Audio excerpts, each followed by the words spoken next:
जय यीशु की। मैं हूं प्रियंका डामोर और आप देख रहे हैं रेडियो वेता शीर्षक की हिंदी सर्विस। कलीसियाई समाचार में आप सभी का स्वागत है। कलीसियाई समाचारों में प्रमुख हैं। प्रदर्शनकारियों ने बिशपों से 3 साल से बंद गिरजाघर को फिर से खोलने का आग्रह किया। पूर्वी रीति धर्म सभा ने धर्म विधि विवाद का पर्दाफाश किया।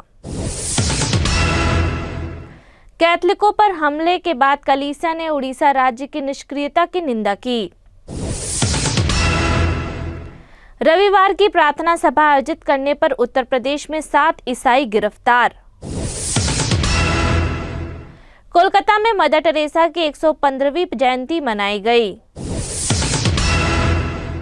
मणिपुर कैथलिक महिलाओं ने आध्यात्मिक एनिमेशन कार्यक्रम आयोजित किया।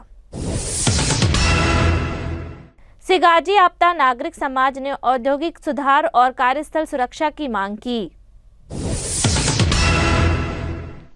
अब जानते हैं समाचार विस्तार से। प्रदर्शनकारियों ने बिशपों से 3 साल से बंद गिरजाघर को फिर से खोलने का आग्रह किया।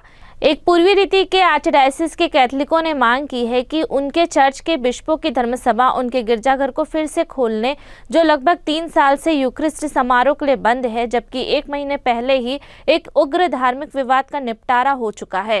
केरल में इससे सिरोमालाबार चर्च के एर्नाकुलम अंगामाली आर्चडायसिस के नेताओं ने बिशपों से अपील की है कि चल रही 10 दिवसीय बिशपों की धर्मसभा 29 अगस्त को समाप्त हो रही है। पुरोहित, धर्मगुरु और आम लोगों के एक समूह आर्चडायसिस मूवमेंट फॉर ट्रांसपेरेंसी के प्रवक्ता रिजू कंजुकरन ने कहा, हम बिशपों की धर्मसभा से यूक्रिस्ट समारोह के लिए गिरजाघर को तुरंत फिर से खोलने का आग्रह करते हैं। कंजुकरन आर्चडायसिस के सभी पल्ली क्षेत्रों से लगभग 1500 कैथलिकों को संबोधित कर रहे थे, जो सेंट मैरी कैथेड्रल बेसिलिका के बाहर एक प्रदर्शन में शामिल हुए थे। पूर्वी रीति धर्मसभा ने धर्म विधि विवाद का पर्दाफाश किया। पूर्वी रीति कैथलिक चर्च की सर्वोच्च निर्णय लेने वाली संस्था सिरोमालाबार चर्च के बिशपों की धर्मसभा ने पिछले 5 वर्षों से चर्च को परेशान कर रहे धर्म विधि विवाद का समाधान को मंजूरी दे दी है।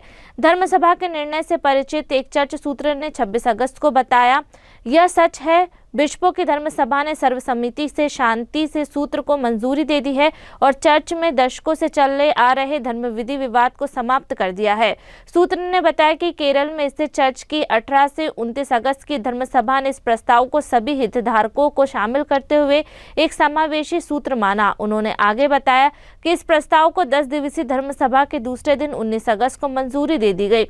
सूत्र ने कहा, शांति सूत्र का अनुमोदन धर्माध्यक्षों के समक्ष प्राथमिकता वाले एजेंडे में से एक था, क्योंकि यह विवाद चर्च और समग्र रूप से कैथलिक समुदाय के लिए कलंक बन गया था। कैथलिकों पर हमले के बाद कलीसिया ने उड़ीसा राज्य की निष्क्रियता की निंदा की। उड़ीसा राज्य में चर्च के नेताओं ने पुलिस की उन गौरक्षकों को गिरफ्तार न करने के लिए आलोचना की है, जिन पर 1 हफ्ते पहले 2 बुजुर्ग कैथलिक आदिवासी भाइयों पर हमला करने का आरोप है। सुंदरगढ़ जिले के तेलनाडीही गांव में लगभग 15 लोगों की एक भीड़ ने, जिन्हें गौरक्षक माना जाता है, ने 19 अगस्त को 66 वर्षीय फिलिप सोरेन और उनके छोटे भाई 55 वर्षीय जोहान सोरेन पर हमला किया।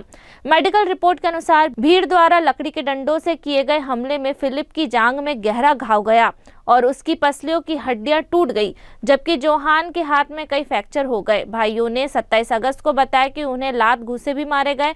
गांव में कार्यरत Divine Word father Ashok Minj के अनुसार कैथलिक भाइयों पर अपने बैलों को एक खरीदार के पास ले जाते समय मवेशियों की तस्करी करने का आरोप लगाया गया था।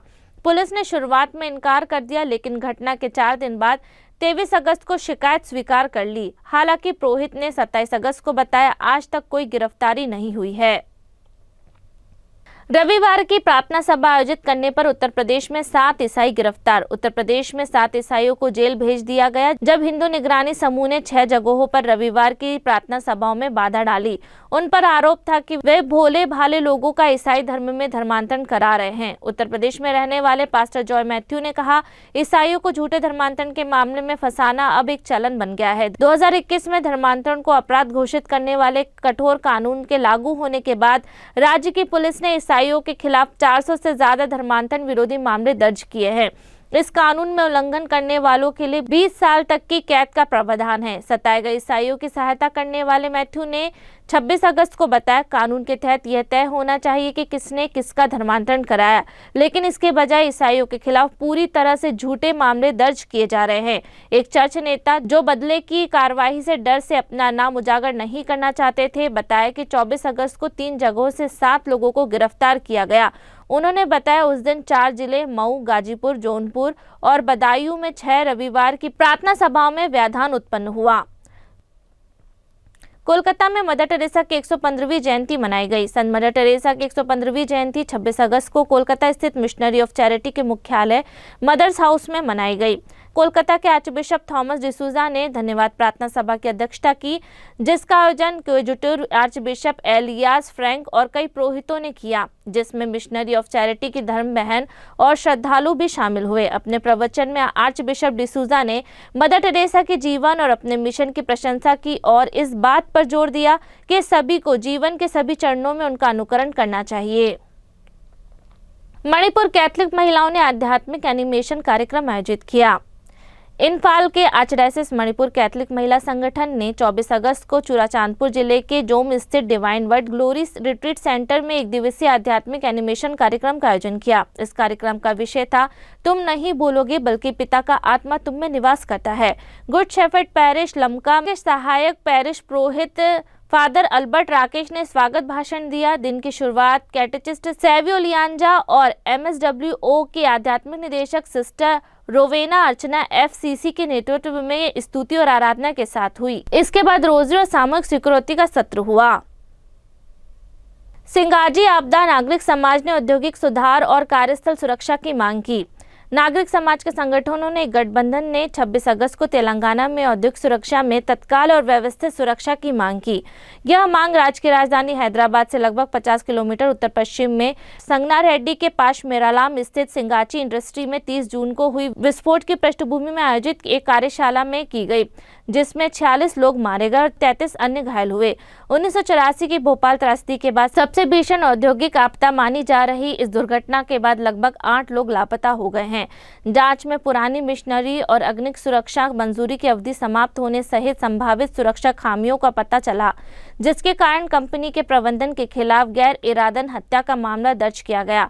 तेलंगाना सरकार ने कंपनी को पीड़ितों और उनके परिवारों को मुआवजा देने का भी आदेश दिया। इसी के साथ कल से समाचार समाप्त हुए। अगली बार फिर मुलाकात होगी नई खबरों के साथ। नमस्कार। रेडियो वेरितास एशिया आपके लिए लेकर आए हैं RVA mobile app. RVA mobile app पर हमारे विभिन्न प्रकार के कार्यक्रमों का लाभ लें, हमसे जुड़े और एशियाई ईसाईयत की आवाज का हिस्सा बने। आज ही ऐप स्टोर एवं प्ले स्टोर से RVA मोबाइल ऐप डाउनलोड करें।